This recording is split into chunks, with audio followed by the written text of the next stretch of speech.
towards building a new Nigeria, a new Christianity, a new way of life.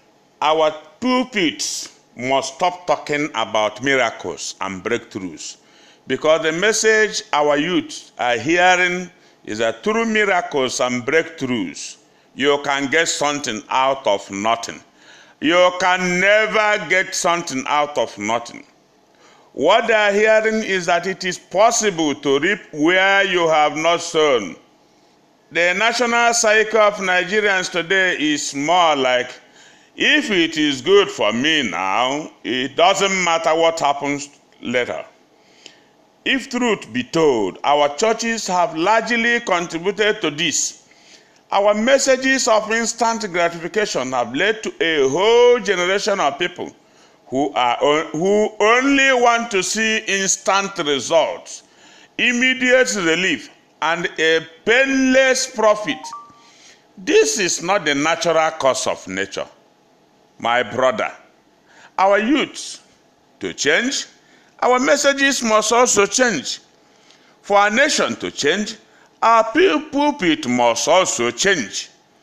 We must begin to deliver relevant homilies, messages which are capable of building a healthy nation and future, instead of messages that are only promising blessings, miracles, breakthroughs, and wonders.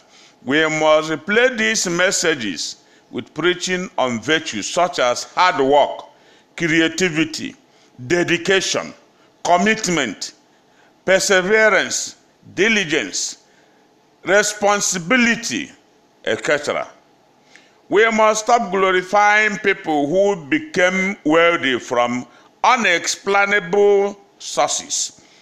The brother who became a millionaire because he simply sowed seed, either to the pastor or to the church, should no longer be those who are testifying in our churches. We should be giving the microphone to the hard workers who have, through a lifetime of perseverance, suffering, diligence, dignity of labor, attained through success. Until we do this, our churches and nation will keep on celebrating symbols of instant successes like Yahoo boys, the scanners, 419ers, bank thieves, MMMs. Unfortunately, as of today, these are the only type of success stories our messages are capable of producing. If we are to produce quality youth and future leaders, we must begin to invite to our pulpits people who attain their success and wealth through biblical principles of hard work, faithfulness, and diligence. We have to downplay the roles of sowing and reaping for prosperity. We must change the gospel of prosperity. We have to introduce the gospel of suffering. If you don't suffer, you will not succeed. It is time to begin to emphasize principles of wealth creation and production of goods and services. Instead of teaching in our churches every Sunday, give and it shall be given to you, our message must change to teaching principles like planning, critical thinking, analysis, strategy, visibility plans, system building, market and customer analysis, process of production of goods and services. This is how noble people are produced, not by what is being propagated by our pulpits today.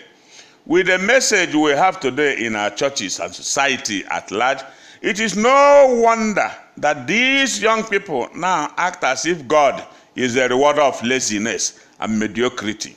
Please, I want to use this avenue to appeal to my fellow pastors and priests. Let us stop preaching the pseudo-gospel and begin to preach the real gospel of the kingdom. Our youth must know that Christianity is not magic. We must tell them the whole truth, that because somebody is making pronunciation doesn't mean that those pronunciations are godly.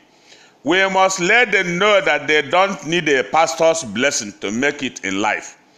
We must let our young people know that the shout of "I receive it" alone is not enough to be blessed for that week. We must open their eyes, open their ears to realize the shout of amen, no matter how loud, doesn't make God to fill all their wishes. Our nation needs to be delivered from religious superstitions, and our real Christianity must produce a fresh youth. Thank you.